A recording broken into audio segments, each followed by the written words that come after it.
Hello everyone, आज के इस वीडियो में हम एक मिड कैप स्टॉक का एनालिसिस करेंगे जो company pharmaceutical and biotechnology sector से जुड़ा हुआ है एंड कंपनी के मैनेजमेंट ने नेक्स्ट 3-5 इयर्स का रेवेन्यू टारगेट्स भी दे चुका है। साथ में कंपनी का जो FY27 का जो प्लान्ड कैपेक्स है वो हजारों करोड़ का है। तो इस कंपनी का हम डिटेल में technical and plus fundamental analysis करेंगे जिसको हम कहते हैं techno funda analysis. So I hope you will watch this video till the end. So my name is Rohan Das and I been in the stock market for 9 years now. तो अभी तक आपने मेरे चैनल को सब्सक्राइब नहीं करा है तो जल्दी से सब्सक्राइब कर लो, इस वीडियो को लाइक भी कर दो। तो चलिए अभी हम स्टार्ट करते हैं, कंपनी के बारे में जान लेते हैं। तो जैसे कि आप मेरे स्क्रीन में देख रहे हो ये कंपनी का डेली चार्ट है।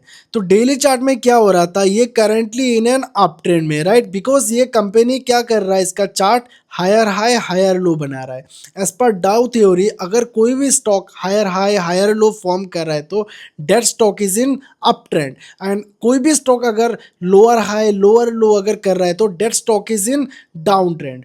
तो जैसे कि ये फिलहाल ये कंपनी अभी अप ट्रेंड में है। एंड ये जो आप कैंडल देख रहे हो ये फ्राइडे का कैंडल है, जो लास्ट फ्राइडे सेशन का कैंडल है। यहाँ पर हमें क्या देखने को मिल रहा है, ये बिग शेकआउट कैंडल देखने को मिल रहा है विद बिग वॉल्यूम।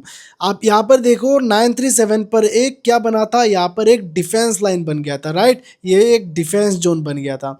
तो प्राइस कहाँ पर ओपन हुआ था, प्राइस यहाँ पर ओपन हुआ था एंड बियर्स ने क्या करा, बियर्स ने इसको खींच के नीचे लेके गया किसी रीजन के लिए। बट यहाँ पर क्या हुआ, बुल सब एक्टिव था तो यहाँ से प्राइस ने फिर से अपना कंट्रोल लिया एंड कहाँ पे जाके क्लोज हुआ, नियर 1120। तो ये क्या कैंडल बन गया, इसको हम शेकआउट कैंडल बोलते हैं इन टेक्निकल एनालिसिस। एंड अगर आप इसका लास्ट फ्राइडे का वॉल्यूम बिहेवियर रीड करोगे तो ये बहुत ज़्यादा हाई है। यहाँ पर हमें लास्ट फ्यू मंथ्स में इतना ज़्यादा हाई वॉल्यूम देखने को नहीं मिला था। तो ये कंपनी एक स्मॉल मोलिक्यूल CRDMO कंपनी है। So this company is a fast growing fully integrated CRDMO with 25 plus years of experience focused on small molecule NCES. It supports global pharma and biotech innovators in taking complex medicine from discovery to commercial manufacturing. Its global delivery model is a major advantage. Labs in the US and UK enable agile collaborations, while large R&D and manufacturing facilities in India deliver scalability and cost-efficient execution. And company has integrated platform. The integrated platform follows a follow the molecule strategy, combining CRO and CDMO capabilities from hit identification and lead optimization to development, clinical supplies and commercial API production. And company के जो scale and capabilities है, scale is a major strength. 3400 plus employees, 2600 plus scientist, 340 plus PhDs and 300 plus innovators clients, including 18 of the top 25 pharma companies.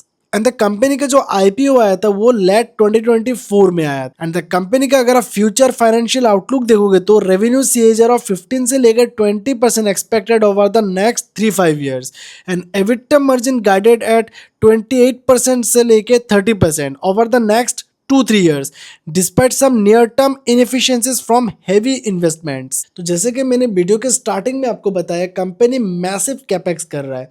So FY27 capex planned eight 1100 से लेके 1300 crore versus 633 crore in FY26। Around 75% allocated to capacity expansion, including a second Hyderabad site and new blocks in Bidar.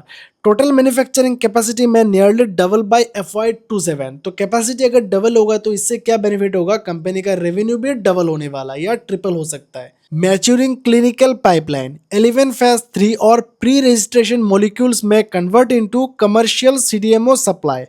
155 early stage programs provide long term growth runway. New modalities expansion. About 25% of FY27 capex is for peptides, ADCs, oligonucleotides, and lipids. Integrated CDMO partnership.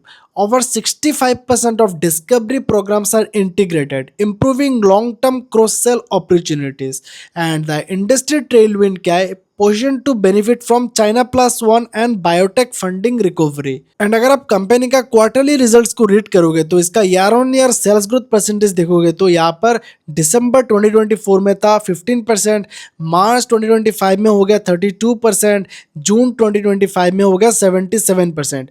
But अगर आप bottom line देखोगे तो year on year profit growth percentage यहाँ पर हमें operating leverage देखने को मिल रहा है। बिकॉज अगर सेल्स 35% से ग्रो हो रहा है तो इसका प्रॉफिट्स ग्रो हो रहा है 100% से, राइट। यहाँ पर 4% से सेल्स ग्रोथ हुआ मार्च 2026 में, बट इसका प्रॉफिट्स ग्रोथ हुआ 18%। यहाँ पर हमें क्लियर ऑपरेटिंग लेवरेज देखने को मिल रहा है। तो कंपनी ऑपरेटिंग लेवरेज की मदद से लास्ट 6 क्वार्टर में अपना प्रॉफिट्स को डबल कर पाया है। 54 करोड़ से लेके अभी करेंटली हो गया 104 करोड़। एंड कंपनी का अगर आप एनुअल प्रॉफिट एंड लॉस देखोगे तो यहाँ पर भी हमें ऑपरेटिंग लेवरेज देखने को मिल रहा है। तो यहाँ पर आप देखोगे तो 40% का सेल्स ग्रोथ हुआ था मार्च 2023 में, बट इसका प्रॉफिट्स ग्रोथ कितना हुआ था 300% का। एंड अगर आप यहाँ पे मार्च 2024 में सेल्स ग्रोथ देखोगे तो 20% का रहा सेल्स ग्रोथ, बट इसका प्रॉफिट्स ग्रोथ कितना था 700%।